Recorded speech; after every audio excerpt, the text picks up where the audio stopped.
पालघर जिल्ह्यातल्या डहाणू, पालघर, बोईसर, जव्हारसह अनेक भागात आज पावसाने दमदार हजेरी लावली। जिल्ह्यातल्या अनेक भागात गेल्या काही तासाभरापासून पावसाच्या जोरदार सरी बरसत असून जिल्ह्यातल्या नद्यांनाही मोठा पूर आला आहे।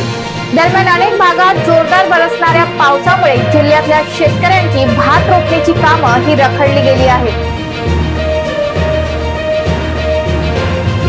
सूर्या नदीच्या पाणी पातळीत देखील मोठी वाढ पाहायला मिळते।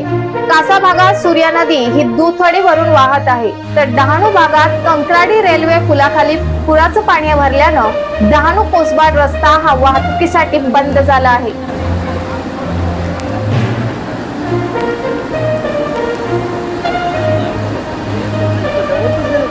हवामान विभागाकडून पालघर जिल्ह्यासाठी आज ऑरेंज अलर्ट देण्यात आला आहे। जिल्ह्यात आतापर्यंत 407.7 मिलीमीटर पावसाची नोंद करण्यात आली आहे।